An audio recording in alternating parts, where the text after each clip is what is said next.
All right, we are live. So, this is going to be an interesting study. The goal is not to bash people that read other versions of the Bible.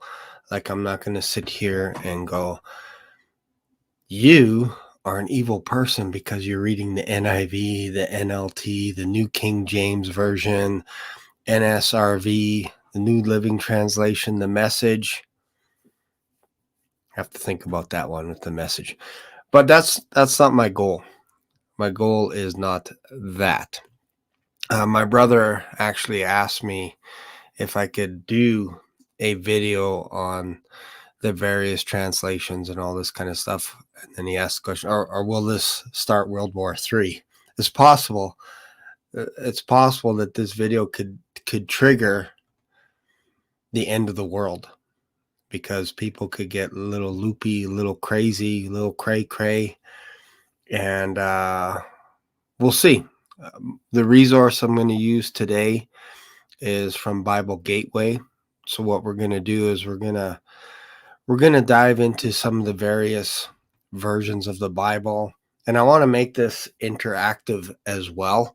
So I think that's important. We're developing a tight-knit community, and basically anything that I share on this channel is based on my experience over the past couple of years. And you can see in the background there, I have 4 copies of the Kng James Bible. I also have another Kng James Bible here, and I think I have a couple others, but those are all my backups, or in case the rapture happens, somebody decides to break into my house, they can grab any one of those Bibles, and they can grab a couple. They can perhaps grab a book from an autobiography from Elon Musk or whatever. Up on top, I don't know if you can see this, but this is up there is the works of Joseph. I was going to say Joseph Smith, but what's his name? Joseph. Hang on, let me get it.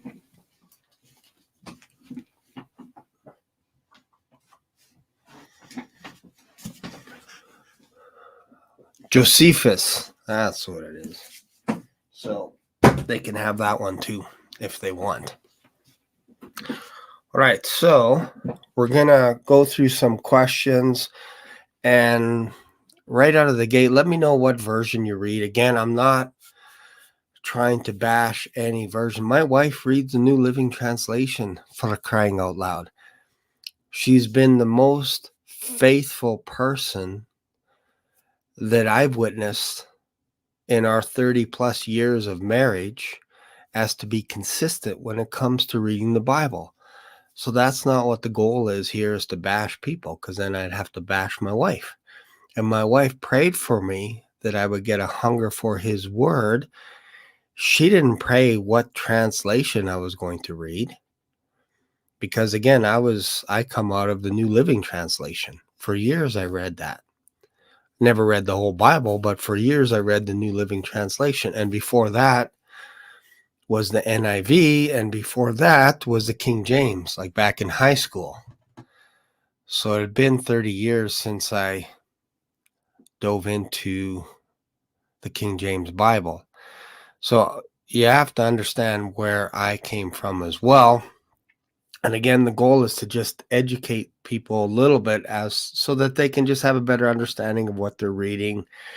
And then my hope at the end of the day is that you give this Bible a shot, the King James Version, and hopefully I can win you over. That's my goal, because I'm biased. I have a biased lens towards King James. I've read it 11 times. I'm halfway through the Old Testament. I'm done the New Testament, but I'm not quite halfway through the Old Testament. I should be done it probably within 6 weeks, I would say. I'm reading Ezekiel right now, so I've done Isaiah, Jeremiah, Lamentations done. I'm now going into Ezekiel, and then I go to the end of Malachi, and then I'll jump back into Genesis. So what's interesting is I was reading the first 5 or 6 chapters of Genesis from the Geneva Bible, which is kind of interesting. It's a modern version of the Geneva Bible from 1590, I believe is when it was. So it's just online. You can access it. But because people have actually translated that into modern English as well, they took out some of the archaic words, if you will, and just made it a little bit more modern, but it's based on the Geneva Bible from the 1500s. So that's interesting in itself. So I'm just going to go to the comments, say good morning to everyone, and then we'll get started here. So let's see here. What do we have going here? Anthony, reading Romans this morning. Awesome. King James. Sweet. Good morning. Going to start Matthew. Awesome. And what I encourage is to try reading Matthew, Mark, and Luke one after another before you jump into something else. That's kind of a fun thing. I do this with the Torah, the first 5 books of the Bible. I always read it in sequence. Genesis, Exodus, Leviticus, Numbers, and Deuteronomy. I'll read all 5 before I jump into something else. That's just a pattern that I've done. Then I'll go from Acts all the way to the end of Philemon, and then back to the Old Testament, that kind of stuff. So, all right. So, 4 Gospels over the next few days. I'll complete this year's first full reading of the Bible already. That is amazing. That is awesome. We are like halfway through February. Here's a man that is plowing through the Bible. So how many hours a day would you guesstimate that you're reading the Bible? This is for Scott. And then also, do you have commentary in your Bible, or is it just a Bible? Because I actually encourage people not to read with a commentary, because then that allows you to get through the Bible first. Whatever Bible you're reading, if you don't have a commentary, it allows you to read it thoroughly. And that's, to me, that's common sense, because if I'm reading a book on Donald Trump or Elon Musk or any of these scholars, I don't want commentaries scattered throughout the book. I don't. I just want to read the book. If I'm reading science fiction, what's that one book? I don't read science fiction, but what was it called? There was a question in the book, Hitchhiker's Guide to the Galaxy. That is an awesome book. I need to reread or listen to that. I think I have the audiobook from Amazon, from Audible, I should say, on my phone. I need to listen to that. That was a great little book. I loved it. I read it back when I was a youngster. They made a movie about it, Hitchhiker's Guide, and I think I just watched hints of it, but it's not the same. You need to read the book. You don't need to watch the movie. The book is better than any of the movies. Why am I talking about The Hitchhiker's Guide to the Galaxy? It's such a good book. So if you want to know what the answer to life, the universe, and everything that's in it, if you know what the answer is, type it in the comments just to see who's read the book. All right. Certainly motivated my reading. Very thankful. Hello from Washington State. Sweet. Awesome. Whereabouts in Washington? Whereabouts? I've been to Seattle. We like to watch the Blue Jays. The funny thing in Seattle, hopefully I'm talking about the same place. So I know you have Washington, which is the District of Columbia. That's kind of weird, isn't it? In the United States, like, it's actually not a state. It's actually the District of Columbia. I didn't know that. Anyways, I'm not an American, as you know, but I did live in Minnesota for a year. I went to Bible college for 1 year in Bloomington, Minnesota, by morning from 9 o'clock till noon. And then from 1 till 5, we worked in the publishing house. which is pretty cool. Help package up books and all this kind of stuff. So did that for a year. And that was our, basically we got married and then we took a year off. So both my wife and myself, we both went to Bible college for 1 year. That was a long time ago.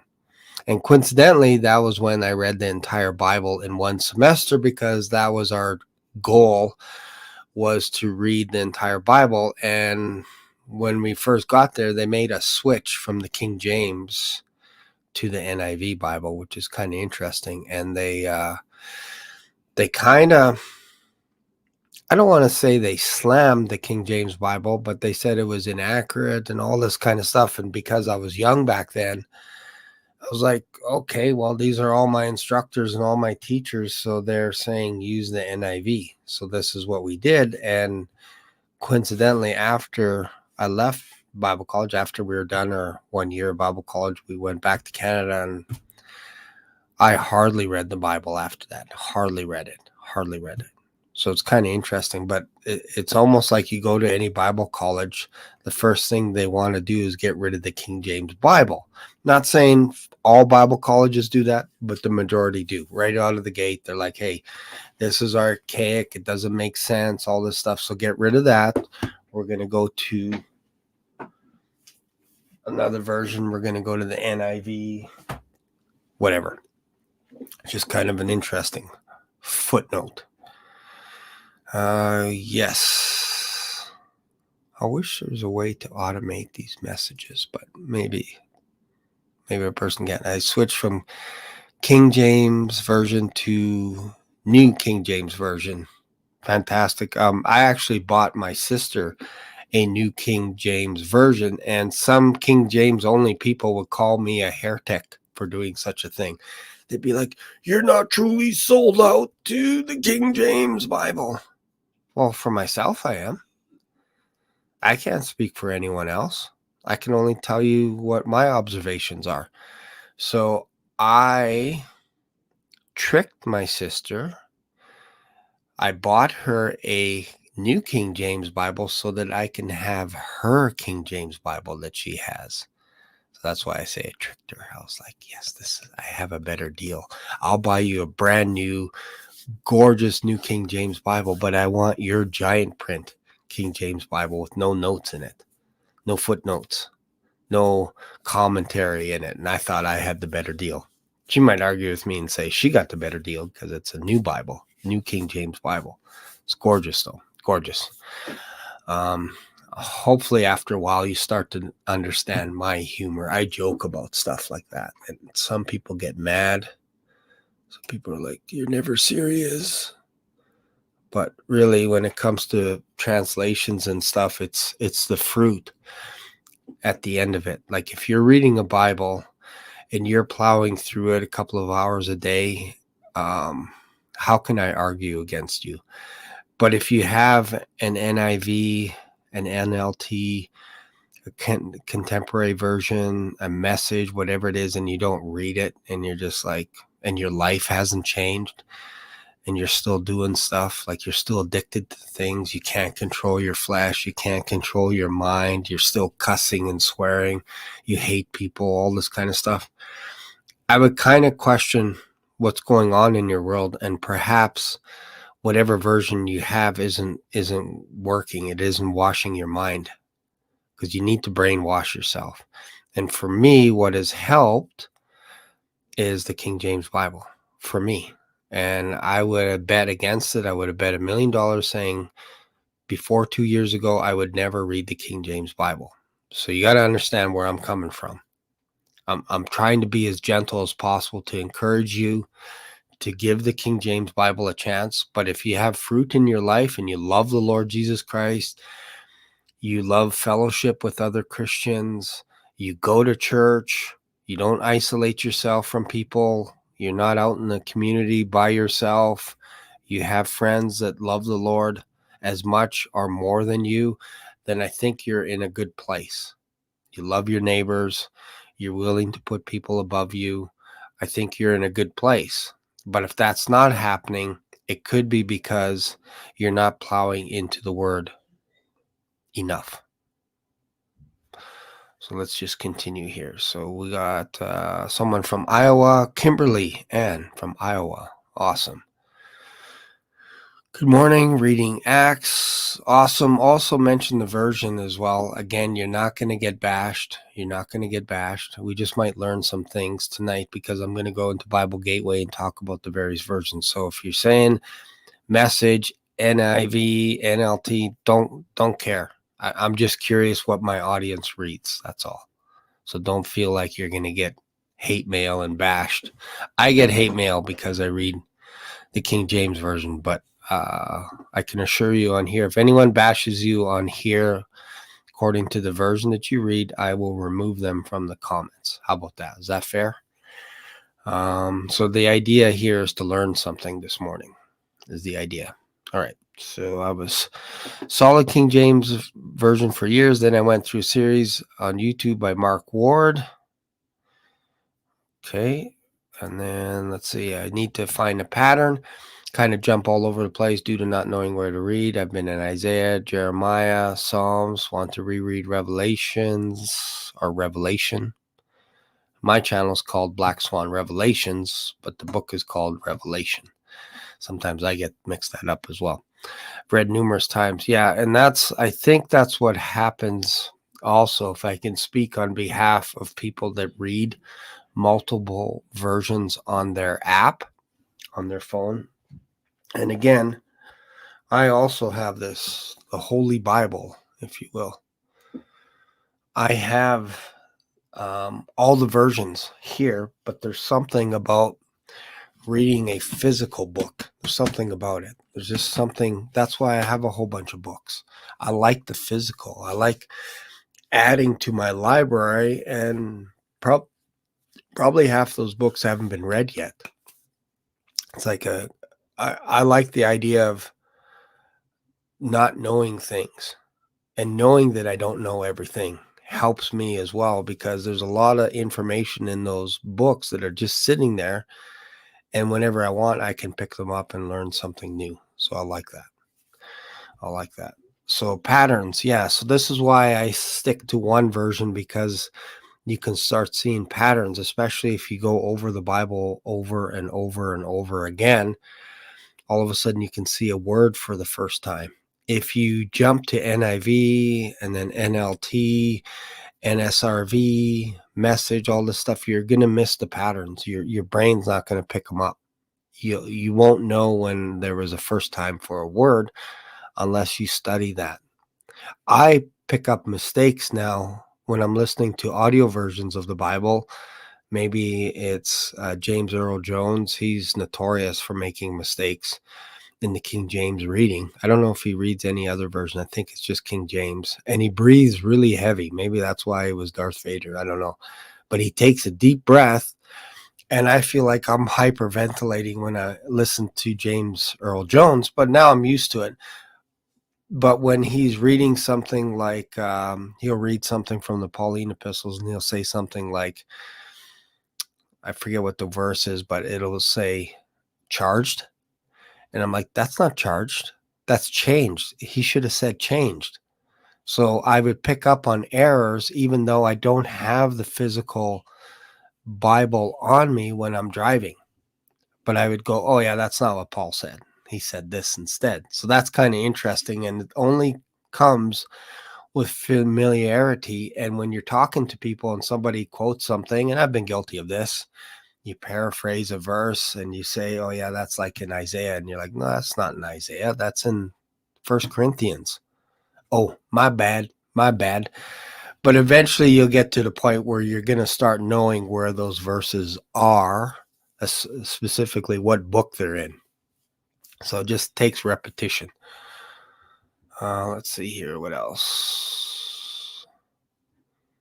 Probably 2.5 hours. That's reasonable.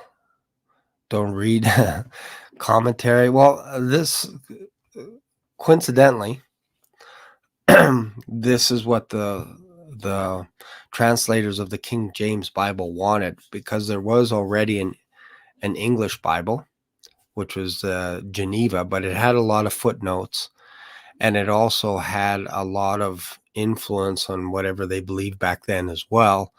And so there was a little bit of a mixture of commentary in the scriptures as well. And so what they wanted to do is they wanted to create a Bible that you can just read and then put the footnotes more in the columns. That way you can get a thorough understanding of just the Bible by itself. And then with later versions or whatever, you have commentary in the footnotes. And then what they would do is sometimes if they added a word to help that sentence make more sense, they would italicize it so that you could tell that that word was added. And that's why I appreciate the King James Bible, is because when you're reading it and you see some words that are italicized, they're like, this helped the English audience understand this a little bit better, but it wasn't in the resources that we had from Hebrew and from Greek. And this is what is interesting, to jump into the King James a little bit. This is what they ended up doing, was they went back to the latest Greek manuscripts. I say earliest, but latest for them because they had it in their hands. And then also the Greek manuscripts, because many of the scholars understood Greek and read Hebrew, understood Hebrew, read Hebrew, and that was important as well. So that we have to understand that they also used the works that were done by William Tyndale, because he had translated the entire New Testament from Greek to English. So why reinvent the wheel? They basically used that material because it was already in English, and then they added it because Tyndale wasn't finished the Old Testament. I think he had just started translating. I don't know if it was Psalms or whatever, but he died at the stake because of his work, because he was trying to translate it into English. So which is kind of interesting. And I could be wrong about this, but I think the Geneva Bible was translated from Latin. I could be wrong on that, in 1530s or whatever. Sometimes I got a whole bunch of dates in my head. So when we're talking about the modern translations, this is what the whole topic is, you're going to come across thoughts where the translators are saying, here's the reason why we came up with a new translation of the Bible. And this is the common theme, is we wanted it to be readable by people in our common language, like in our modern day. This is why we created a translation. And they'll say things like, we created it from scratch. We went back to the original manuscripts, and this is how we came up with the Bible. And I question that right out of the gate. I don't want to say they're liars, because then that makes me go, oh, I'm smarter. I know more than they know and all this kind of stuff. But when you say you're going back to the original language or the original text, the original manuscripts, it puts you in a position where you're the one that actually has the very original manuscripts. It would be like me saying, I'm going back to the original 10 commandments in order to translate this to English. And we all know we don't have the original 10 commandments. Why? Because Moses destroyed them in anger, ground it up, and then made people drink from their golden, whatever their golden calf was that they were worshiping nakedly while they're having orgies and all this kind of stuff. He ground up the golden calves and made them drink out of it. Ground it into powder, mixed it with some water, and said, here, drink it up. Have fun. So what was placed in the Ark of the Covenant was actually a copy, a replica of the original 10 commandments. So Moses had to chisel out another 2 stones, go back up into the mountain, another 40 days. He just came down from 40 days without drinking or eating, and then went back up again. And then the finger of God wrote the Ten Commandments again. Interesting, right? So when people say they're going back to the original manuscripts, we don't have the original manuscripts. We have copies of copies of copies. This is what was happening in Paul's day, is he would get Timothy or whoever else was with him. He would dictate everything to them, and they would write it all out, and then he'd send it to the churches, and then they would copy it and then send it to someone else because they wanted to hang on to the original until it wore out, because it was on papyrus. It wasn't on stone tablets. It was on papyrus, and then we get our parchment. It would wear out. So they would have to make a copy as soon as it got worn down. So we don't have the original. We have copies of the original, copies of copies of copies. And this is what the King James Bible scholars would use as a reference. Not so with the modern translators, and we're going to dive into how they come about it, but they'll say things like they went back to the original Greek and Hebrew, and they did not. What they did was they used the King James Bible as a reference point, as a starting point, and then they took each one of the books and gave it to a team. And this is all the modern translators. All of them. The ones from NIV, NLT, New American Standard, all of them did this, used this same template. So, for example, let's just say everyone here on this chat, let's come up with our own translation of the Bible. Let's make it so that we can understand it. And what we're going to do is we're going to go to some of the original manuscripts. We're going to go back to the source of ancient texts, if you will. We're going to start with the King James Bible. They won't say that, but this is what I'm talking about. We'll start with this because why? Because we have chapters. And this is what was started with the Geneva Bible, I believe. That's when chapters and verses were added. Makes it so much easier. If you had an early manuscript of Isaiah, let's just go back to BC, it would be a roll, and it would probably be like 10, 20, 30 feet long, and there would be no breaks, no sentence breaks. No, and we're talking going way back before the punctuations were added, before there were sentence breaks. You would have a hard time telling where one sentence ended and one sentence began. And you wouldn't have verses, you wouldn't have chapters. So to say you're going back to those manuscripts and start from scratch, it's kind of weird because that's not what happened. It's not what happened. And they tell you this at the beginning of every version that you have. You just have to look at it, look at the front page, and it tells you how they did it.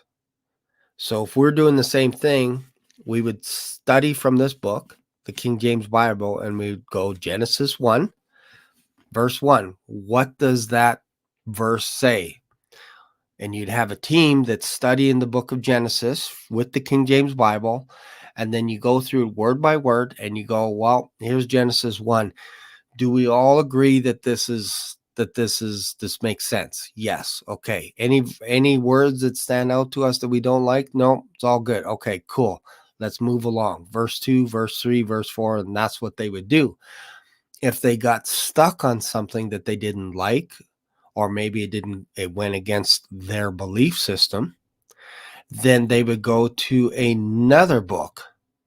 We'll talk about that. The Textus, what do you call it? There's a couple of different books that they would use because they would have references and footnotes based on the struggles that scholars had on those verses. And they would look at those commentaries and say, okay, this guy says this verse means this. This guy says this verse means that. What do we want to do with it? Well, I kind of like this one. Let's take a vote. Okay, this one it is. So then they would change those words. They're not going back to an ancient document where there's no chapters and headings. That's what I'm trying to say. And this is all in each version of the Bible that you have. New King James, NLT, NIV, they all say where they got their material from. They will start off by saying they go to the original, which is not true, but then you get to the meat of actually where they get their ideas from, and they are thought by thought translations. They're not literal or transliteral translations, which is what the King James was, because whenever they would come across a sentence from the Hebrew, they would try and translate it as accurate as possible to that word, even if they didn't understand what that word was. They would still put it in, and then they would put in italicize. They would italicize a word beside it to help us understand it, but there were some words that they just didn't know, so they kept it. Whereas modern translations would go, because we don't understand that word, we got to punt it. Because we don't know what that whole sentence is, we got to delete it, and then they'll put at the bottom somewhere a footnote saying the most ancient manuscripts didn't have it originally. So now you don't know because it's removed. And that's the problem. I want to see as much as possible before you start removing it. Give that option to me. Don't take it out, because then I can't understand what it said. And this is why modern translators come against the King James Bible, because they don't like the idea that it's a little bit archaic in nature and it's a little bit more transliteral, which is what I think it was like 54 scholars for the King James Bible. They were trying to keep it as literal as possible with their understanding back in the 1600s. Modern translators use, basically, they take a sentence or they take a paragraph and they're like, what is going on here?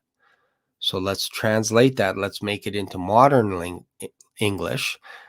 And we might lose a couple of words here and there, but at least people will understand based on our culture today, not on the culture back then. I prefer to try and understand what the culture was back then. That's what I like. I don't want to know how this word relates to our culture today, even though it might make sense today, but I don't want to see scripture verses where instead of a wagon, it's a car, or instead of a horse, it's a buggy. I don't know, a Volkswagen or whatever. Like, that gets too modern. I want to know what the culture was back then. And that's what makes it difficult when you're just glancing at a book that is now 400 years old. Because you could read a King James Bible from the 1600s, and it's pretty close. It's pretty close. I have one King James Bible that actually my son-in-law has it, and it's from 1880 something, I believe. And it reads just like this one. So right there, you can go back 100 years and it's pretty accurate. Hopefully this makes sense as we're going along. And again, the idea behind this is for us to just wrestle through this stuff together. And if you have an opinion about why you like a version or whatever, this is the time to talk about this. You can't always talk about this in church because there's not enough time, but we have time on our hands this morning. All right, so I read with commentary. Got started back when I did the disciple Bible studies. Yeah, and I'm not saying the commentaries are bad, but if you're trying to get through, I guess that's an area, Puget Sound. I think that's the name of a town.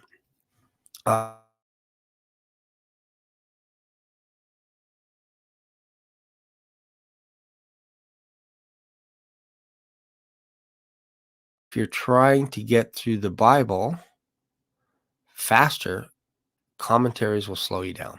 That's my whole point. Let's see here. Believe other versions aside from King JV have been corrupted. You're not alone on that. Many people think that. I get disturbed when scripture verses get removed. Let's see here. Good points.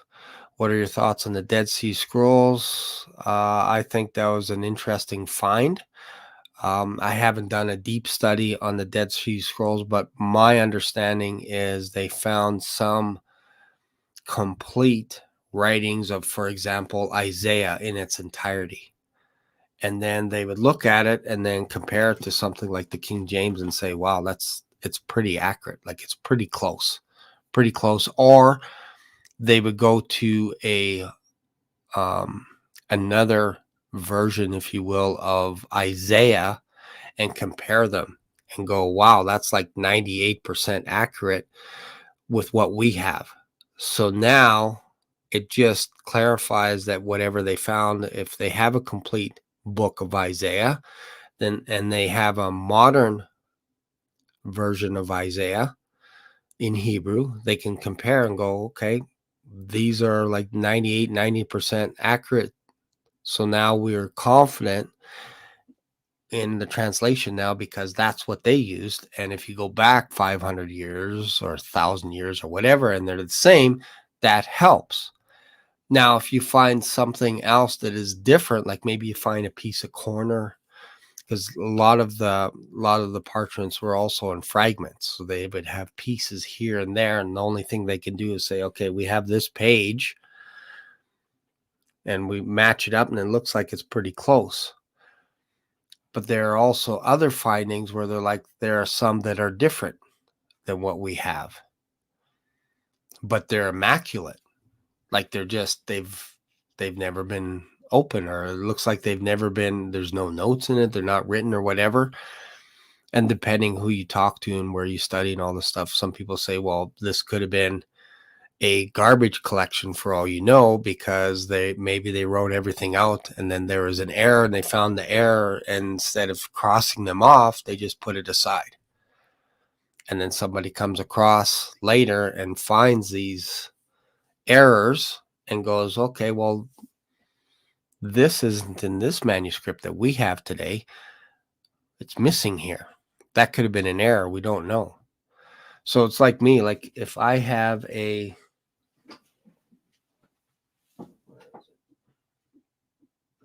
can even use this one. This is called, I'll give you an example. This is called Dake's Annotated Reference Bible, Old and New Testament. Let me just see what the year is. Does it say the year? Hopefully this will make sense.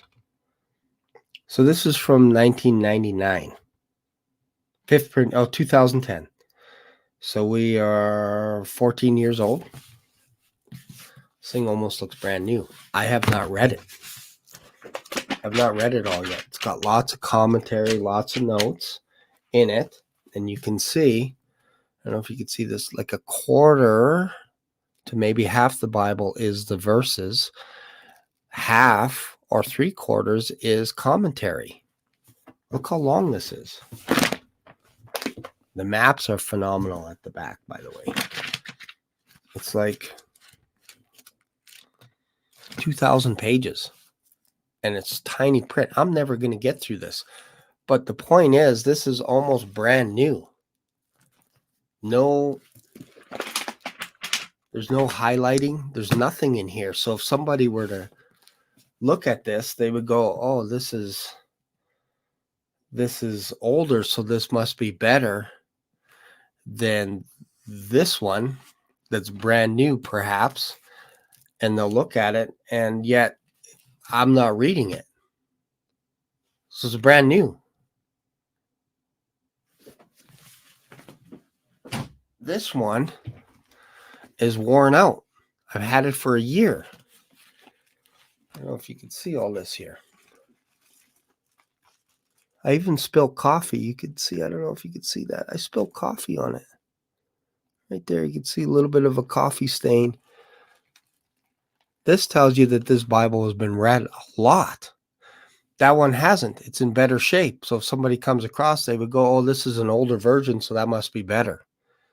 Not necessarily. I have older CLT, NSRV, CEV. I have all NIV that's older than this one. That doesn't make it more accurate because it's older, is my whole point. Hopefully you can understand this. Just because it's older doesn't mean it's more accurate. That's important. Let's see. On the Sefer, includes the Apocrypha. Now, I can't speak on the Apocrypha because I've never read it. I think I read Bell and the Dragon, maybe Tophet a little bit. But that's it. It's kind of weird.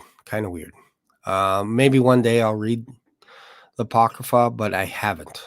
So I don't really have any thoughts on that. Patterns are very true.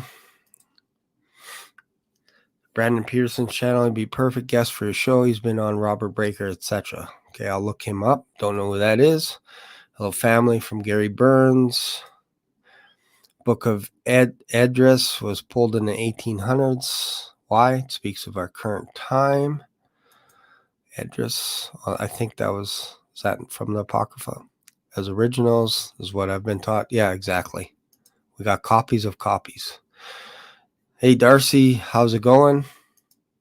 Awesome. Darcy's in the house.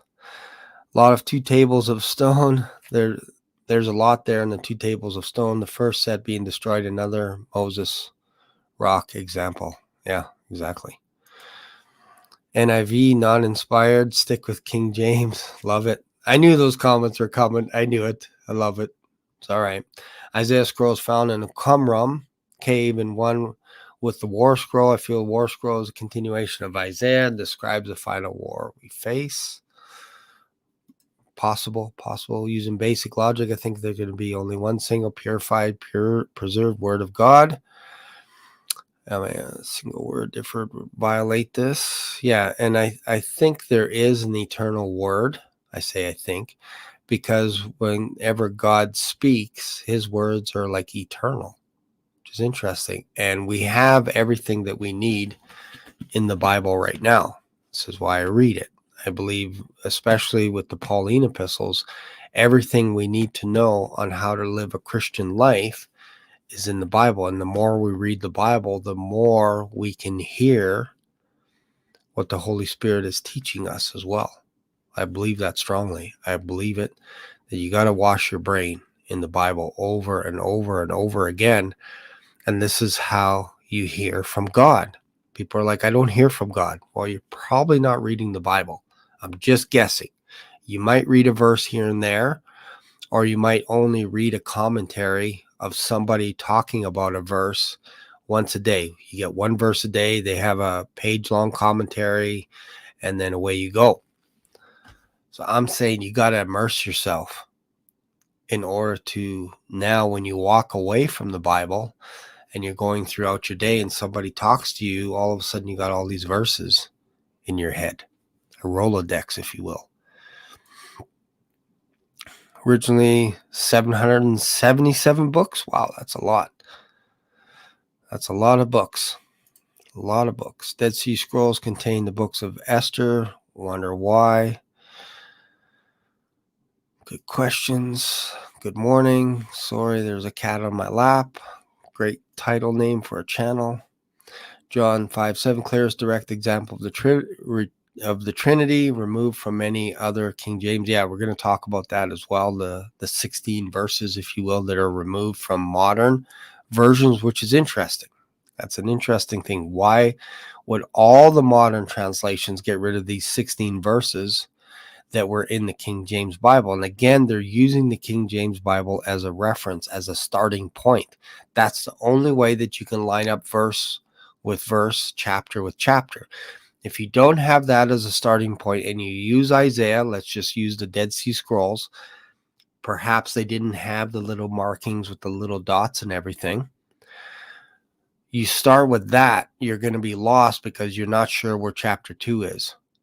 You're not sure where chapter 3 is because it's in Hebrew. So you have to start off with the King James Bible, because the Geneva Bible wasn't printed in mass because the printer, the Gutenberg printing press, was not invented just yet. So this is why the Geneva Bible wasn't all over the world. It's because it was written The printing press came just before the King James Bible was printed, and that's what allowed it to go all over the world. The printing press. Thank God for the printing press. Can you imagine having to rewrite the King James Bible out over and over and over again?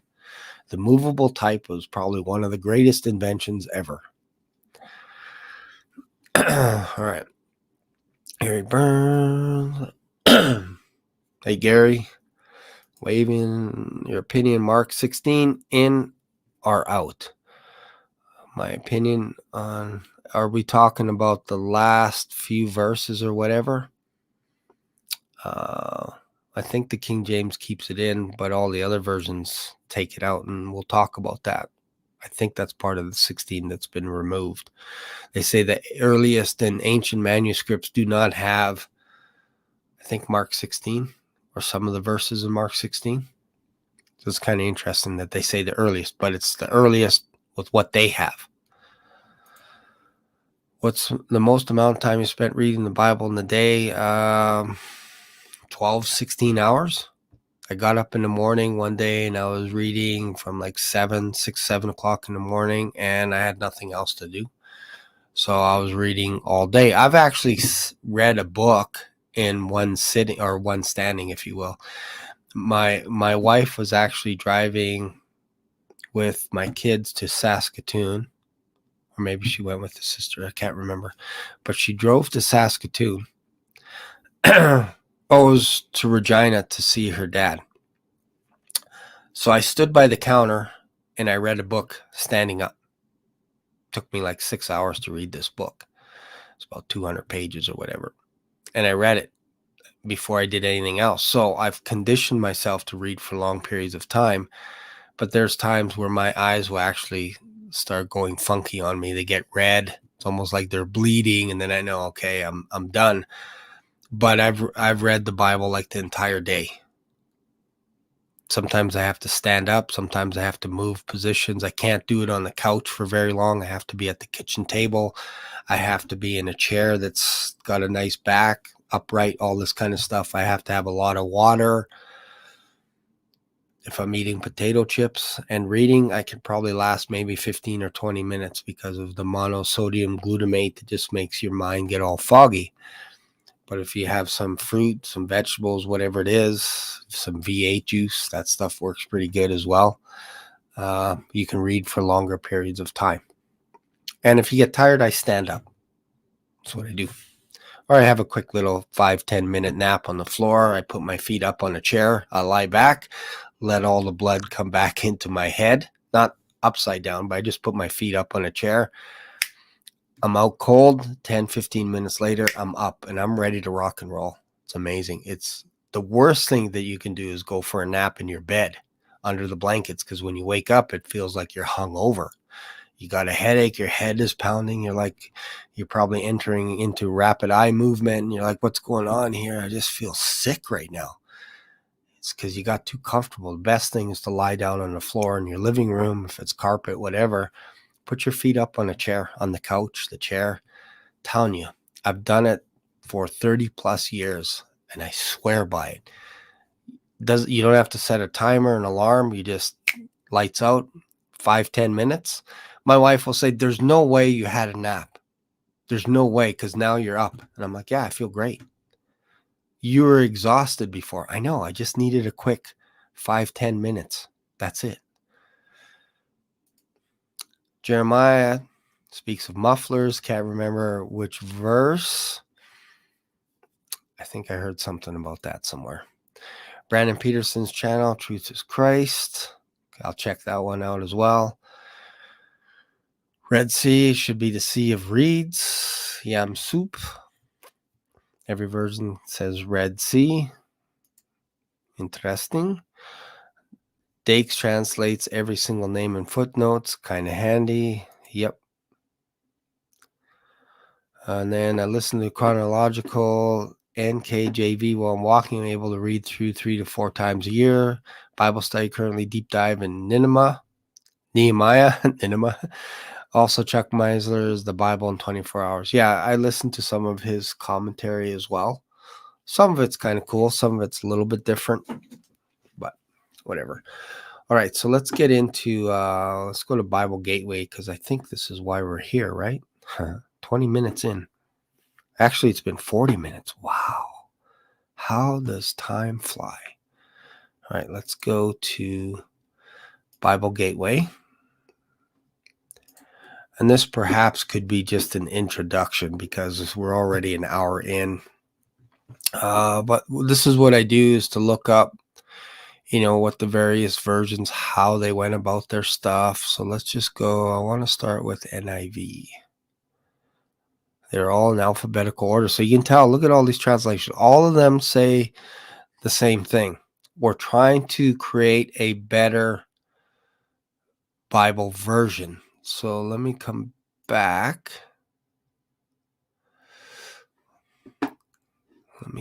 I can't see myself. Hopefully you guys are cool with this. Let me know if that was good, the full screen there, if that worked. Just let me know in the comments because I'll go back to the full screen. I'm just trying this out. I won't be able to see if you guys see this, but if you can just message a comment when I go to what you saw there, was that okay?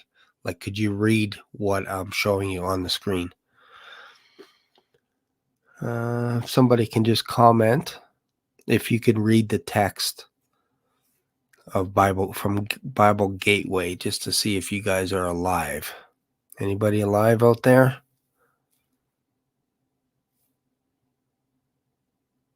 People are mesmerized right now. Okay, I'm going to jump back into Bible Gateway, so hopefully you guys can see this. All right. Actually, I'll go here. Let me go. Yes, okay, it's blurry. Okay, let me see if I can do that. Let's see if this works. It might be blurry, but I'll read it as well. The idea is just to use this as a resource, Bible Gateway. Let's go to NIV, New International Version. So again, you have obviously all the Bibles, all the chapters. That's very important for the translators in order to get you to believe, if you will, that it's accurate, because we're all used to the King James Bible at one time. We're used to it. So they had to match it verse by verse, chapter by chapter.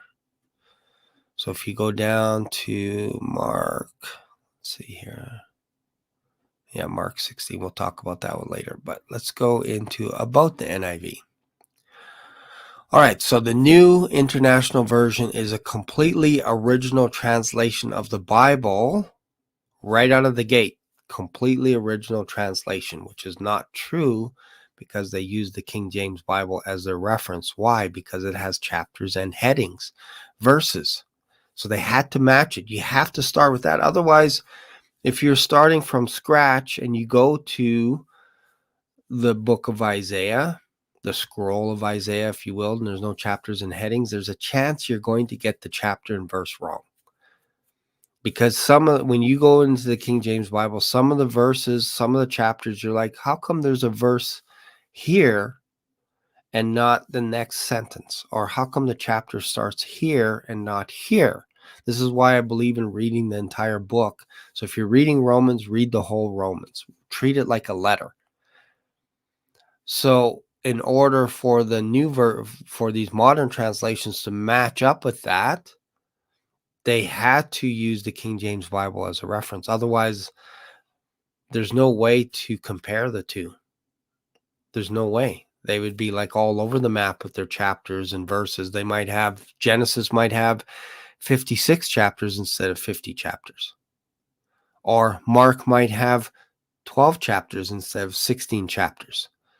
So right out of the gate, they say it's a completely original translation of the Bible developed by more than 100 scholars working from the best available Hebrew, Aramaic, and Greek texts. So that word text is interesting. They're not talking about the ancient manuscripts. They're talking about texts. The initial vision for the project was provided by a single individual, an engineer working with General Electric in Seattle by the name of Howard Long. Long was a life force devotee of the King James Version, but when he shared it with his friends, he was distressed to find that it just didn't connect. Long saw the need for a translation that captured the truths he loved in the language that his contemporaries spoke. For 10 years, Long and the growing group of like-minded supporters drove this idea. The passion of one man became the passion of a church, and ultimately the passion of a whole group of denominations, which is important. So many denominations came together. And finally, in 1965, after several years of preparatory study, a trans-denominational and international group of scholars met in Palos Heights, Illinois, and agreed to begin work on the project, determining to not simply adapt an existing English version of the Bible, but to start from scratch. They didn't start from scratch. That's my whole point. This, to me, is a lie. They're not starting from scratch. If they're starting from scratch, they would start with, like someone said, wasn't there like 77 books? Wasn't there like all these? So if they're starting from scratch, they would have to get all the ancient manuscripts, and then they would have to decide, okay, should we include Isaiah in the Bible as canon? If you're starting from scratch, okay, you would have to decide, do we need to include Song of Solomon, Song of Songs? Because that was a struggle. Ezekiel, I think it was the book of Ezekiel, was a bit of a struggle for Hebrew scholars. They didn't want Ezekiel to be in the Old Testament. Why? Because it talks about a temple and all this other stuff going on with the future, the Messiah, all this stuff. And they're like, oh, this is hard to grasp. There's a prince coming into the temple from the east, and then the east side has to be closed. And what does all these sacrifices mean? All this, like, people were struggling with all this stuff. So it almost didn't make it into the canon. So if you're starting from scratch, to me, from scratch is you're not coming up with you don't have a recipe that you're following. Hopefully this makes sense to people. If somebody asks you, hey, you're eating a meal, they're like, what was the recipe? Oh, I didn't use a recipe. I just did it from scratch. What does that mean? A pinch of food here, a little bit here, a little bit there, and it's unique. That's not what happened with the NIV translation. They use the same chapters, the same verses as a reference. I'm not saying that's bad. I'm saying they're lying. Just say we use the King James Bible as our starting point. Then I would be like, okay. But they make it look like they're going back to original stuff, the best Hebrew, Aramaic, and Greek texts. But it's not true. So they're saying they determined to not simply adapt an existing English version, most likely the King James Bible is what they're talking about, but to start from scratch with the best available manuscripts in the original languages. Their conclusion was endorsed by a large number of church leaders who met in Chicago in 1969. So they took a vote and said, yeah, let's do it this way. A self-governing body of 15 biblical scholars, the Committee on Bible Translation, was formed and charged with responsibility for the version. And in 1968, the New York Bible Study, which subsequently became the International Bible Study, then Biblica, generously undertook the financial sponsorship of the program. The translation of each book was assigned to translation teams, each made up of 2 lead translators per team and true translation consultants and a stylistic consultant where necessary. The initial translations produced by these teams were carefully scrutinized and revised by intermittent editorial committees of 5 selected outside critics, so people outside of the Bible, if you will, outside of the scholars, and to all members of the CBT in preparation for the final review. So it had to go through a review process. Somebody had to okay it. Samples of the translation were tested for clarity and ease of reading with pastors, students, scholars, and lay people across the full breadth of the intended audience. Perhaps no other translation has undergone a more thorough process of review and revision from the very start. NIV sought to bring modern Bible readers as close as possible to the experience of the very first Bible readers, providing the best possible blend of transparency to the original documents and comprehension of the original meaning in every verse. With this clarity of focus, however, came the realization that the work of translating the NIV would never be truly complete. There lies your answer. As new discoveries were made about the biblical world and its languages, as the norms of English usage developed and changed over time, the NIV would also need to be changed to hold true to its original version. So this is why you get updates. So in the original NIV charter, provision was made not just to issue periodic updates to the text, but also to create a mechanism for constant monitoring of changes in biblical scholarship of English usage. Translation, a job to continually update you. They basically created a job for themselves. The CBT was charged to meet every year to review, maintain, and strengthen the NIV's ability to accurately and faithfully render God's unchanging word in the modern English. So they're changing it every year, but God's word is unchanging. It's kind of a oxymoron, if you will. The 2011 update to the NIV is the latest fruit of this process. So from 1990 to 2011, 20 years of changes.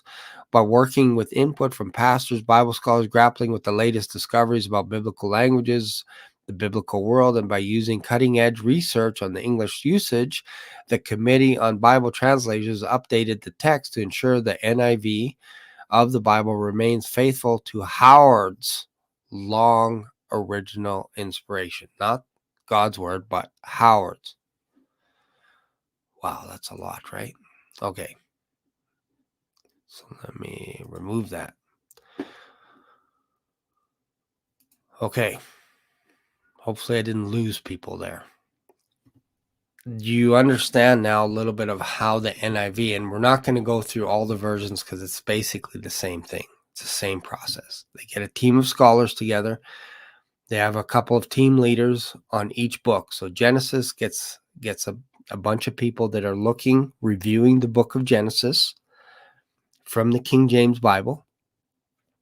And then they have two leaders that they would answer to. So you just send an email and say, hey, I'm struggling with verse 13, Genesis chapter 6. Okay, send it to me.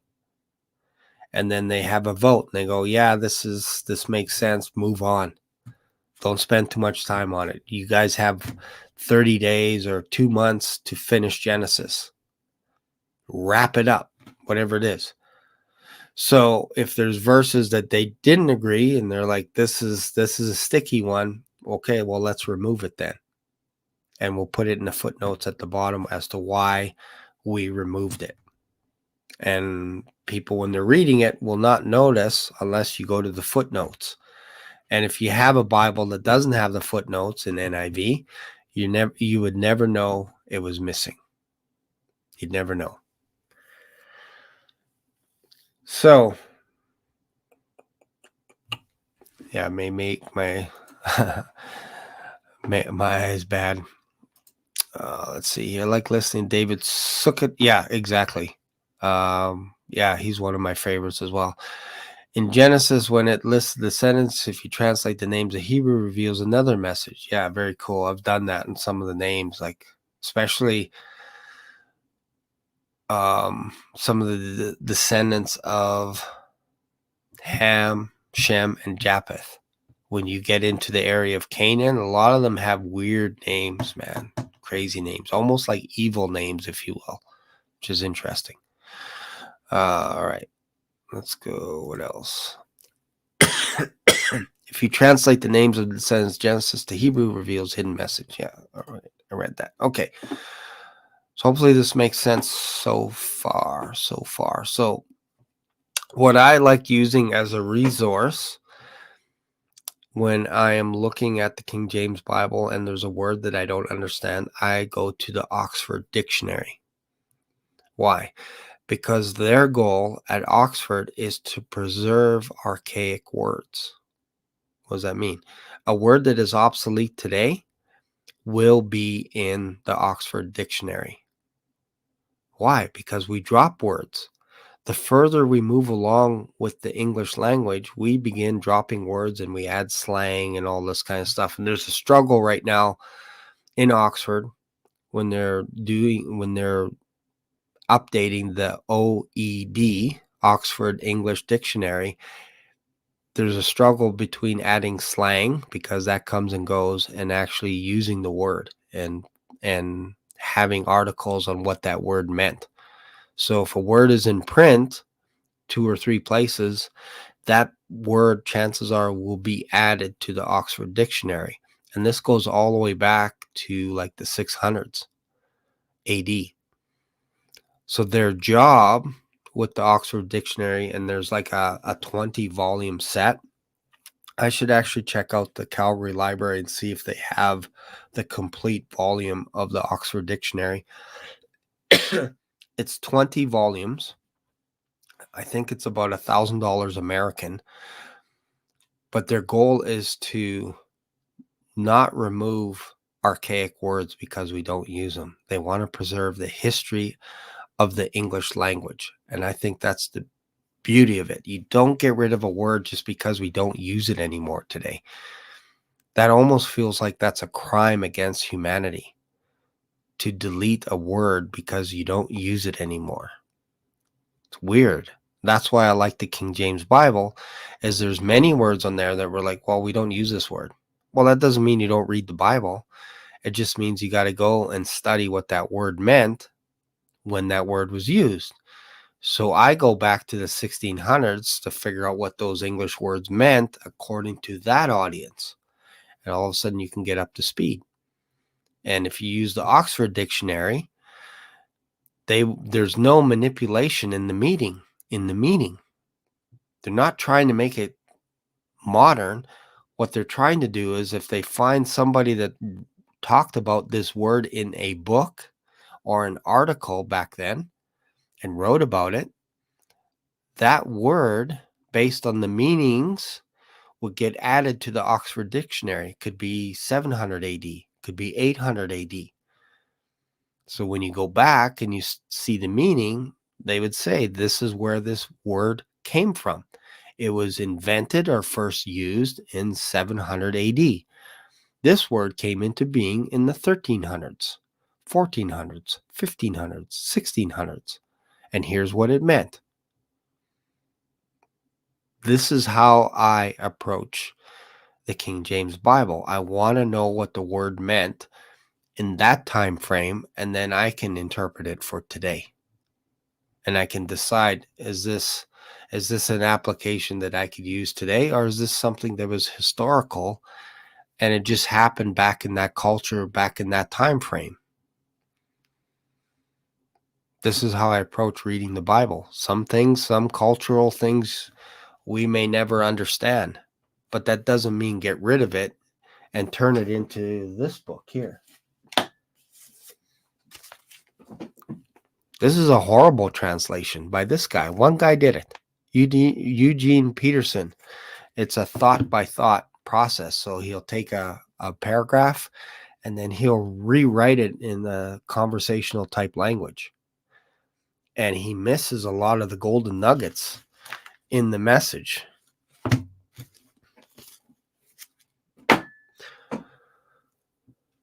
Hopefully you're getting something out of this. So again, I'm not trying to bash. Hopefully I'm not bashing other versions, but you have to understand what they're trying to do. They're bashing the King James Bible. And they're manipulating their words to say that they're going back to the original, and they're not. So let me just read something real quick here. If you go back, let's see. So the King The King James Bible, just a little bit of backstory, is considered to be a more literal translation than the NIV. The King James Version follows an equivalence or essential literal translation philosophy, aiming to maintain a word-for-word correspondence with the original languages of the Bible, Hebrew and Greek. So notice they say the original languages, because we're not saying the original manuscripts, original text. We're saying the original languages, trying to maintain accuracy. This approach prioritizes fidelity to the wording and structure of the original text, even if it results in somewhat archaic or less fluent English. They didn't care. They're like, we don't understand what this word means, translate it anyway. On the other hand, the NIV tends to use a dynamic equivalence or thought-for-thought translation approach, and this is with all the other modern versions as well. While it still seeks to convey the meaning and message of the original text, meaning the King James Bible, accurately, it is also more willing to depart from a strict word-for-word rendering in favor of clarity, readability, and naturalness in contemporary English. That's their priority. This can result in a translation that is more dynamic and accessible to modern readers, but may not always preserve the exact wording of the original languages as closely as the King James Version. So the King James Version is generally regarded as a more literal translation compared to the NIV, which employs a more dynamic and reader-friendly approach to the translation. So that's the difference. I find it hard to scroll on my phone because I think I'm losing my fingerprints. Let's see here. Probably touching the screen too hard. So let's look at something here.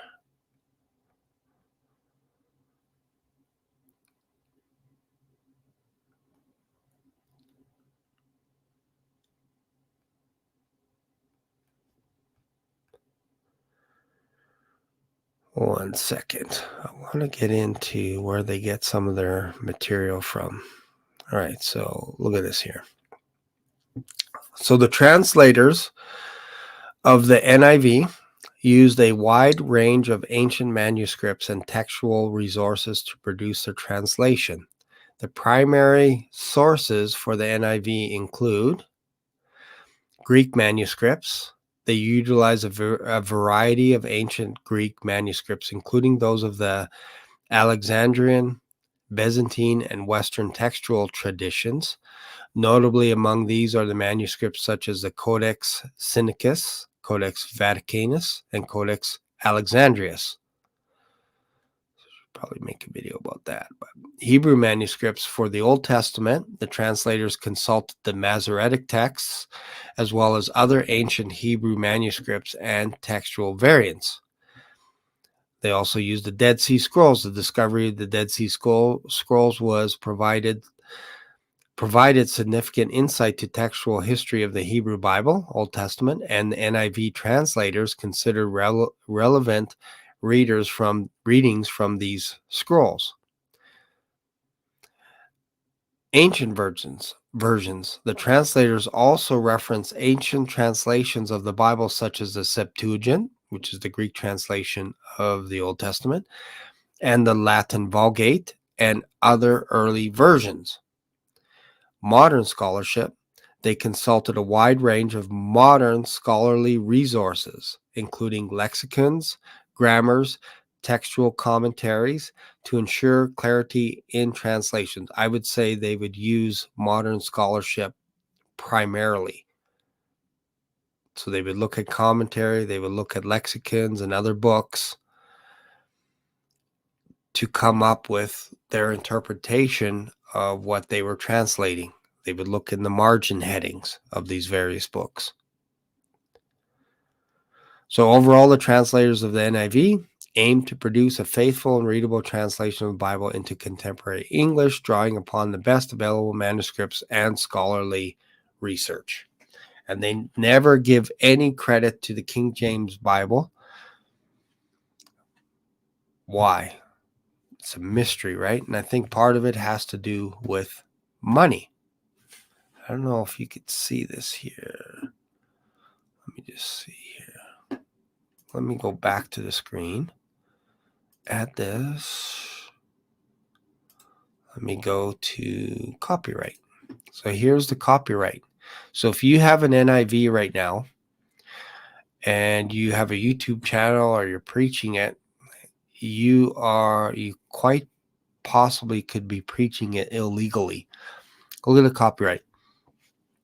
The NIV text may be quoted in any form, written, visual, electronic, or audio, up to and inclusive of 500 verses without express written permission of the publisher. So if you go over reading 500 verses out loud, you need their permission. Otherwise, you're infringing on the copyright. Providing verses do not amount to the complete book of the Bible, nor do verses quoted account for 25% or more of the total text of the work in which they're quoted. So if you make an essay and 25% or higher of your work is quoted from the NIV, it's actually illegal. You actually have to get copyright permission to preach the word. And some people memorize from the NIV. So if you memorize an entire book, let's say you memorize the Gospel of Luke and you're saying it out loud, once you get to 500 verses or more, you now need to write Biblica, or whoever the publishing house is in Nashville, Harpo Collins. You have to get permission from them because you accidentally read or spoke out loud more than 500 verses or put it into your work. So 500 verses or accounts for 25% or more total text of the work in which are quoted. When the NIV is quoted in works that exercise the above fair use clause, notice of copyright must appear on the title or copyright page or opening screen of the work, whichever is appropriate, as follows: the Holy Bible, New International Version, NIV, copyright 73, 78, 84, 2011 by Biblica Inc. Used by permission, all rights reserved worldwide. So you have to put that in your copyright with whatever work that you have. These scriptures are copyrighted. Notice they say these scriptures copyrighted. They own the rights to NIV, not you. It's not your word. It's their word, and have been made available on the internet for your personal use only. Any other use, including but not limited to copying or reposting on the internet, is prohibited. These scriptures may not be altered or modified in any form and must remain their original context. These scriptures may not be sold or otherwise offered for sale, as in only they can sell this Bible, not you. And if you change the words, you are doing something illegal, but yet they can do it with the King James Bible and create their own version. That should make you shudder. These scriptures are not shareware and may not be duplicated. When quotations from the NIV text are used in a non-sellable media such as bulletins, orders of service, posters, transparencies, or similar media, a complete copyright notice is not required, but the initial NIV must appear at the end of each quotation. Any commentary or other biblical reference work produced for commercial sale that uses the NIV, the New International Version, must obtain written permission for the use of the NIV text. Permission requests for commercial use within the U.S. and Canada that exceed the above guidelines must be directed to and approved in writing by HarperCollins Christian Publishing. Attention, Permissions Department. Permission requests for commercial use within the UK, ECC, EFTA countries that exceed the above guidelines must be directed to and approved in writing by Hodder Stoughton and a member of Hodder Headline Publishing Group. New International Version and NIV are registered trademarks of Biblica Inc., and this was used with permission. Bible Gateway had to get their permission to use this on their website. Are you getting what I'm throwing down?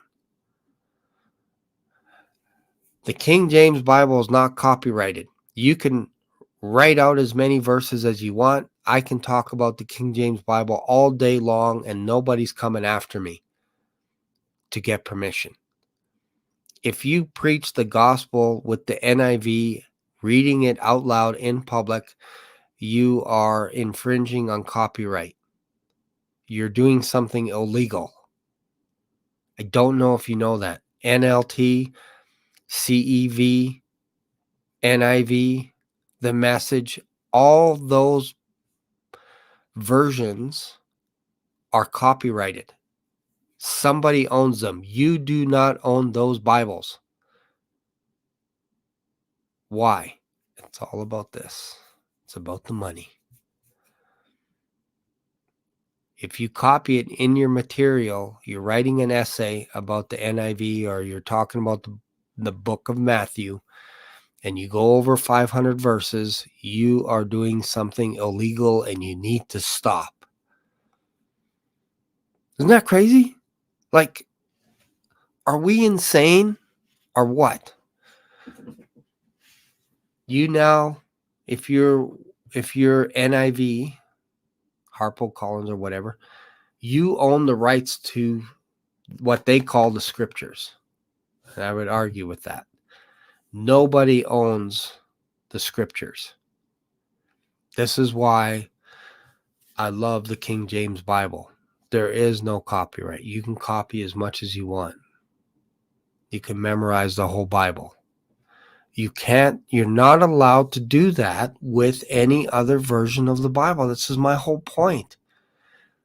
If you don't put a reference saying this is from the NIV or New International Version, and you don't get permission from them, you're doing something illegal. Doesn't that jump out at you like, what's going on here? It's with every version. Every modern version has a copyright thing at the beginning of the Bible. And they have to tell you where they got their resources from. But what they don't tell you is they got it from the King James Bible first. That was their template. They lie about that.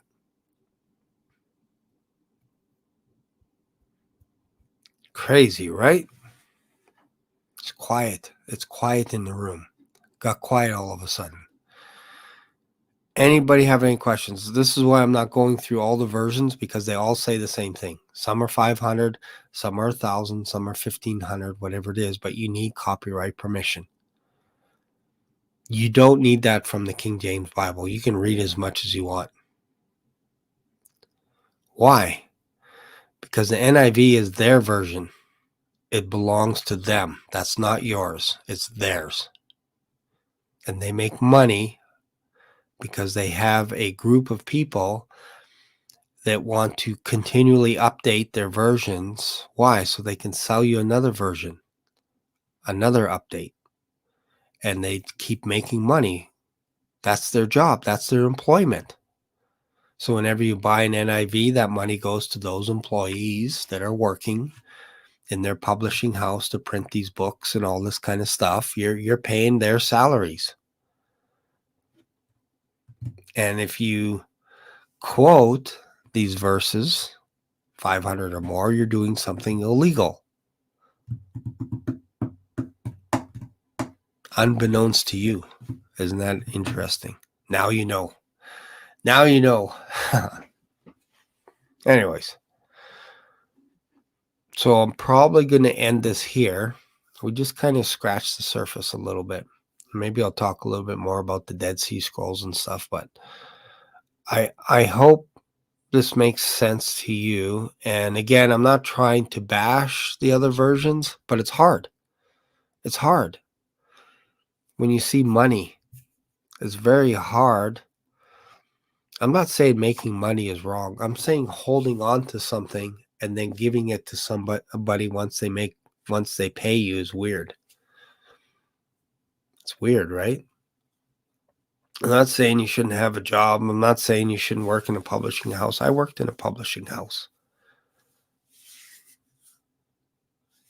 But if they're saying they own the rights to the scriptures, isn't that a weird thing to say? Like, I would feel uncomfortable if I said I own the rights to the King James Bible. I own the rights to this, no one else. You have to ask me for permission in order to read the King James Bible out loud to your church. Make sure and put my name after it when you're reading it, saying it's from me. Doesn't that smell or sound or taste weird? Isn't that a weird thing to say? This is my Bible. It's not yours. It's weird, right? And that's in every version, every translation, except for the King James. Here's mine. Look at this. Here, let's go to Bible Gateway again here. Let me show you what the King James says here. Let me go back. So you may not believe me. Let's go to King James. Let's see what the copyright is. Okay. Let's check out the copyright. What does it say? Oh, there is none. No copyright information available. Weird. Very strange. No copyright. That doesn't make you love the King James Bible just a little bit more. I don't know what does. Yeah, I've heard that too. This is kind of interesting. Only book in the Bible. So now, if you want to make money, this is top secret. If you want to make thousands, hundreds of thousands of dollars, take the King James Bible, call it your own version, because you have to change a percentage of it to make it your own, obviously. So just change it all, change the verses, change all the stuff, take things out, all this kind of stuff, and you're going to make hundreds of thousands of dollars, but you got to answer to one person at the end of the day. You have to answer to Jesus Christ. I'd be careful about that. And this is what people are doing. And they keep doing it. They keep making more translations. There's like at least 130 translations. I'm not talking about making a translation into another language. Please hear me out. Because there are some organizations that are taking the English. Perhaps they take it from King James Bible, which I doubt. They probably take it from NIV and they translate it to Spanish or some other language. It's commendable. But what they're not saying is where they got their material from originally. It's not from the Hebrew and it's not from the Greek. It's from the King James Bible. They change it enough to make it their own, and then they come after you for quoting their scriptures, their Bible. It's weird, right?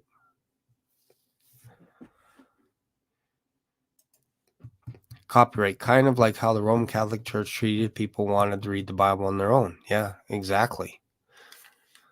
So it's interesting that there was a time where you weren't able to read the Bible on your own. It was illegal. And then a few people started translating it into our language, if you will, English, Tyndale, and got burnt at the stake because of it. That should say something. This is why I hang on to this dearly. This is why I have another 5 versions of the King James Bible. It's precious to me. If I have a cup of coffee, it's funny. Sometimes my kids or my wife or someone will put something down. Here's your coffee.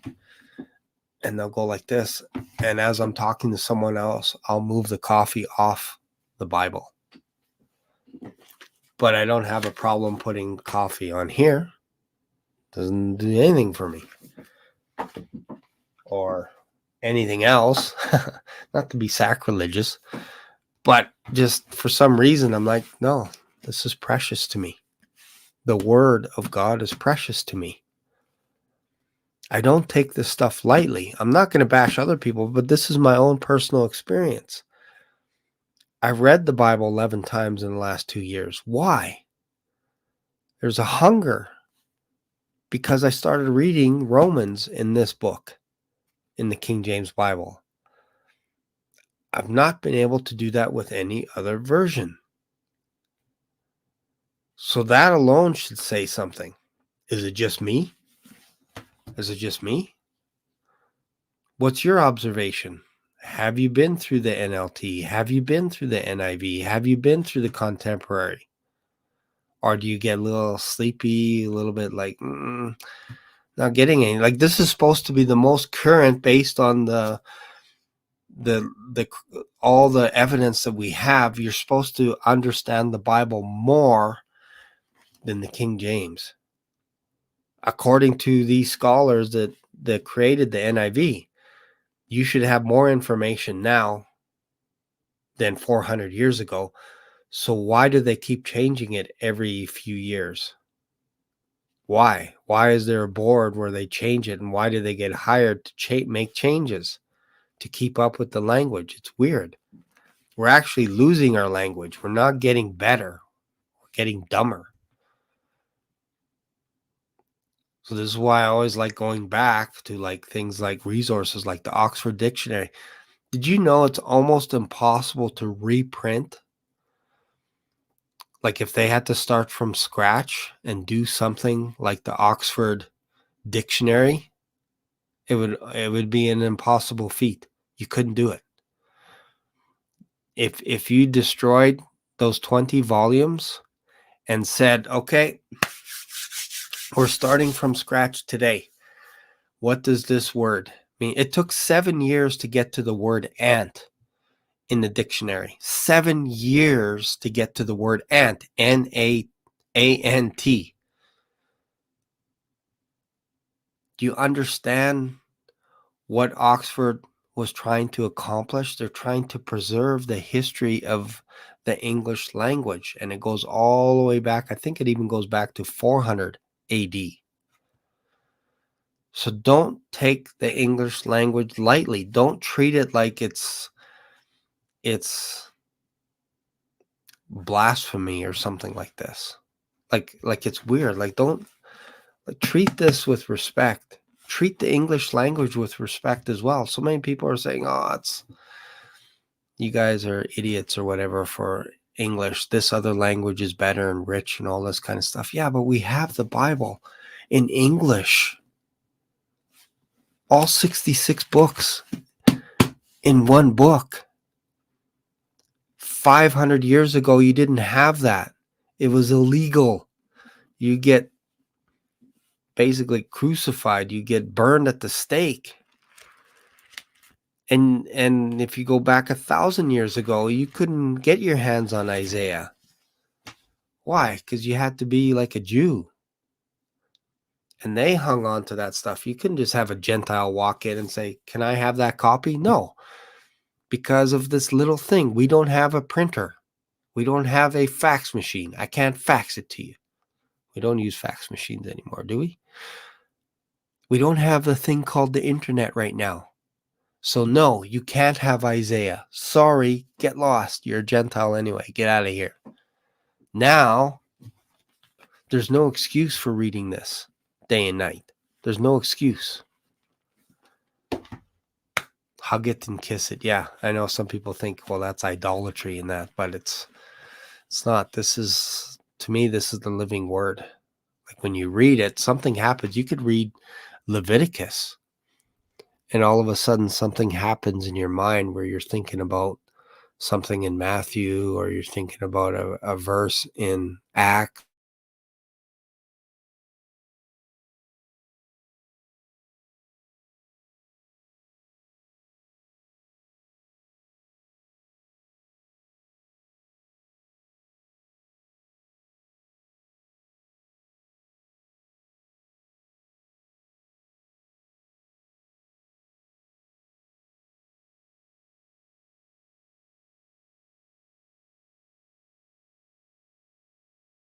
Oh no, I'm still here. Something happened. I thought I ran out of time or something. But that's basically it. What are we? 7? What time did we start? 7:30, 8:30? Hour and a half. Wow. Hope you guys got something out of it. Hope you got something out of this. I know this is a long live stream. And again, I'm not a scholar, but I think there's something to be said about the English language. We shouldn't knock it so easy.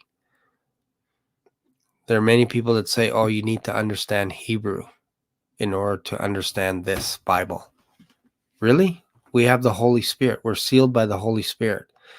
And you want me to go study Hebrew. Okay, what would you like me to study? Do you want me to study the culture of when those books were written? You want me to be a historian now? You want me to be a translator? Which resources, which scrolls would you like me to go back to first? When we have English and we have difficulty mastering English right now today because we look at it, we go, oh, it's archaic. Puh. I don't want anything to do with this. This is a resource. This is a historical resource. We should hang on to this. Cling to it. Just like the Oxford Dictionary.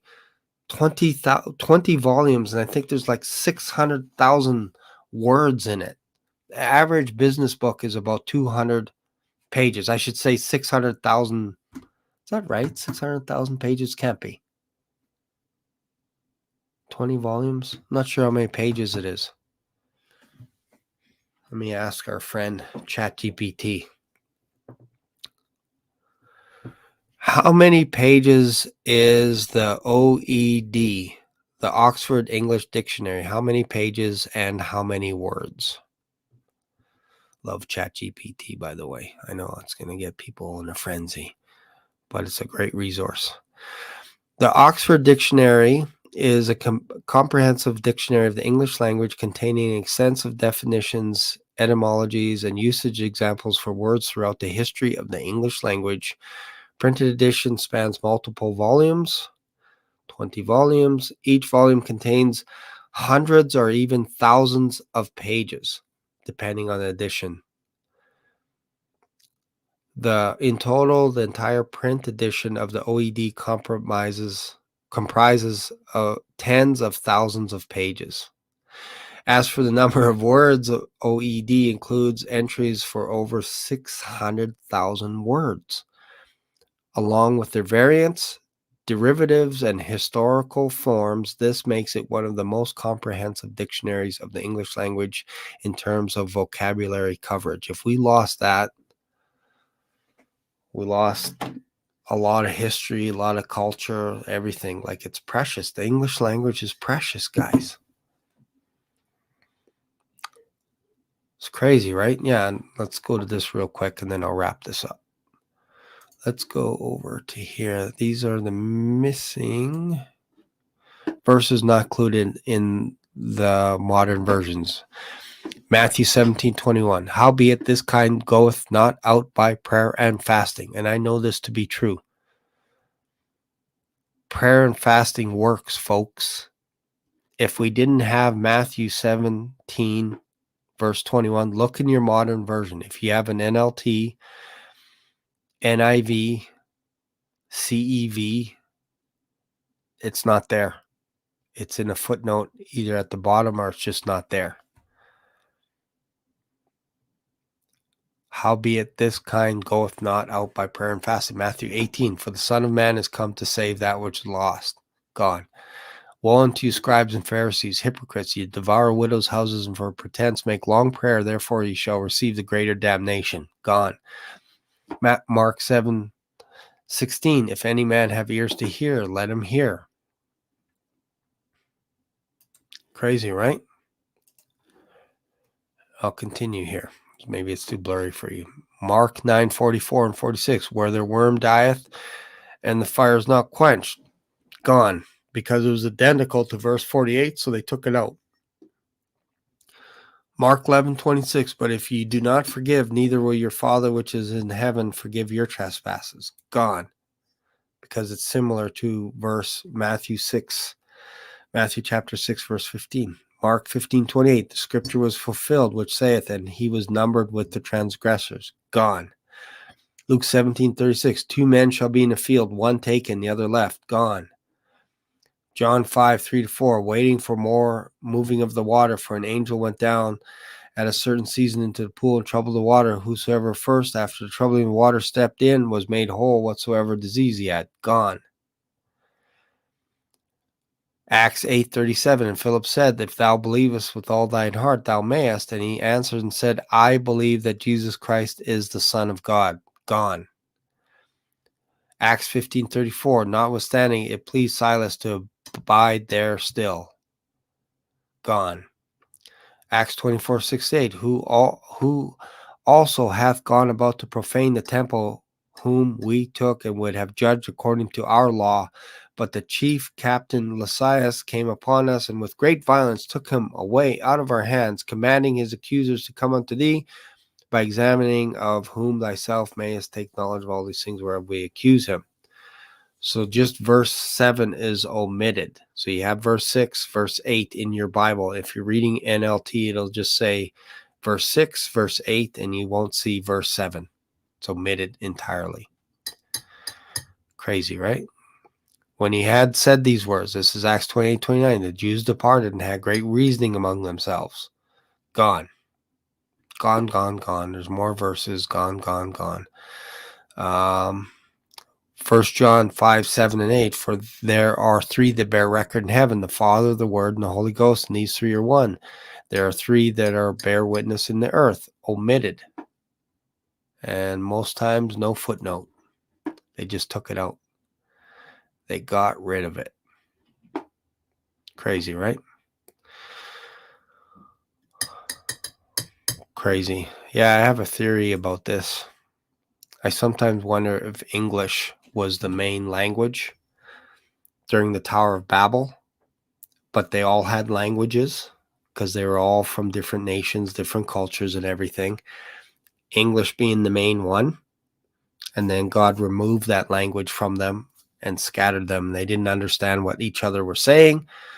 They're looking at each other. This is confusing. We're going back to our own tribe, their own language. My theory.